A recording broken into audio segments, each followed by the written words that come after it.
And I called President-elect Trump on his cell phone to congratulate him on his victory. And one of the first things he said to me is, "What are we going to do to help the Cuban people?"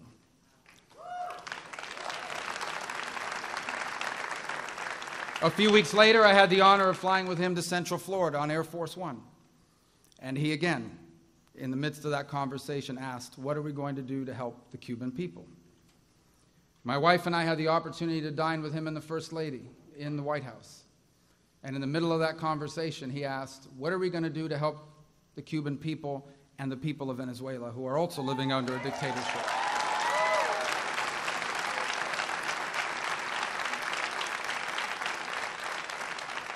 Six weeks ago in the Oval Office, the President of the United States, gathered with members of his cabinet, made a very clear decision. We are going to do whatever it takes to empower the Cuban people so that they can be free and live in a democracy and have economic and political liberties that they deserve, like everyone else in this hemisphere deserves. And he has not faltered in that commitment.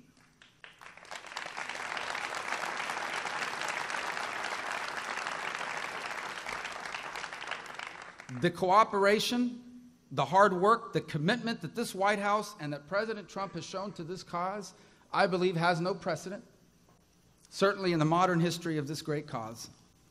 We have been helped by many who have aligned with us, some who could not be here today. I do want to recognize Resident Commissioner Jennifer Gonzalez of Puerto Rico, nuestra hermana de la isla de Puerto Rico que está junto con nosotros, that's who's with us on this issue. But what I want you to know is that in every single one of those instances in which the President spoke about Cuba, he also spoke about Brigade 2506.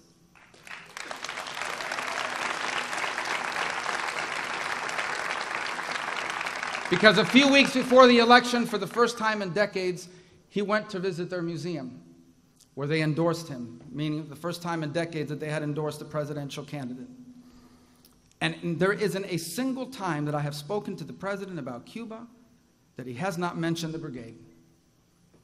And that strikes me because it reminds us that almost 60 years ago, when they were young men willing to fight and to die for the freedom of their homeland, they made an extraordinary sacrifice. And perhaps some of them felt that the time to make a difference for them had passed. But I want them to know that almost 60 years later, they have made a difference. That meeting and their efforts, I believe, as much as anything else, has brought us to this day.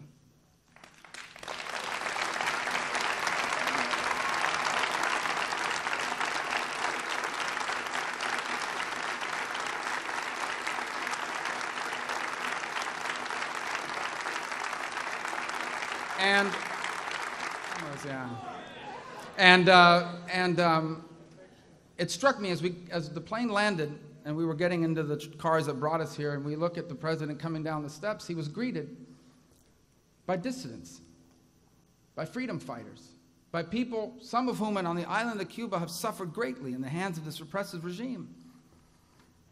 And less than a year and a half ago, an American president landed in Havana, greeted by a regime. A year and a half ago, an American president, landed in Havana to outstretch his hand to a regime. Today, a new president lands in Miami to reach out his hand to the people of Cuba.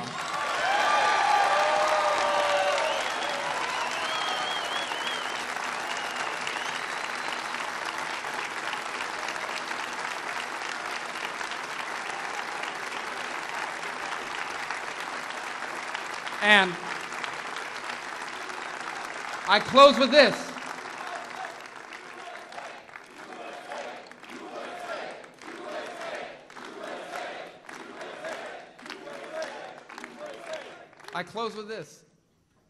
Many will characterize this as an effort to punish the Cuban regime.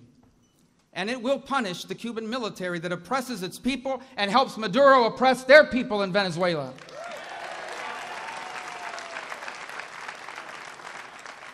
But more than anything else, this change empowers the people of Cuba. Not the government, not the regime, but the people, so that they can enjoy the freedom and the liberty with a very clear message.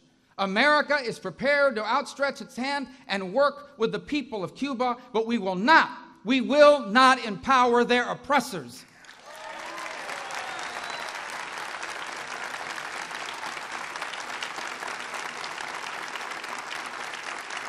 And you mark my words.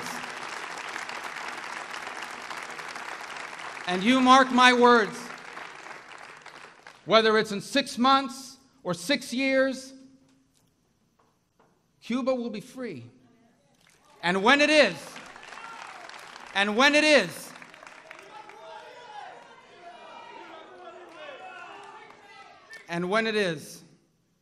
I believe that the people on the island and history will say that perhaps the key moment in that transition began on this day here in this theater with each of you and with a president that was willing to do what needed to be done so that freedom and liberty returns to the enslaved island of Cuba.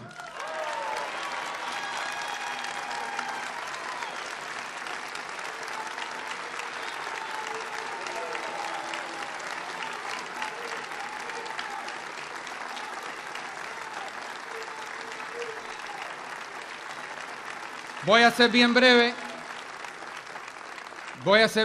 que es muy difícil para un cubano y para un senador ser breve, pero lo voy a hacer, porque quiero mandarle un mensaje al pueblo de Cuba. Y este es el mensaje. Que antes teníamos un presidente que le daba la mano al régimen que lo oprime, pero ahora tenemos un presidente americano que le da la mano a ustedes, el pueblo cubano. Que los días en cual la política exterior de este país ayuda al régimen se están terminando y los días en que la política norteamericana ayuda al pueblo cubano para que ellos puedan tener la libertad, la democracia y los derechos que se merecen, que Dios les ha dado. Y cuando ese día llegue, que Cuba será libre por fin, yo le aseguro que este día que estamos aquí hoy, la historia va a decir que es el principio del fin de este régimen. Gracias a un presidente llamado Donald Trump que hizo lo que tenía que hacer para que la democracia y la libertad regrese a la isla de Cuba. Muchísimas gracias. God bless you. Thank you.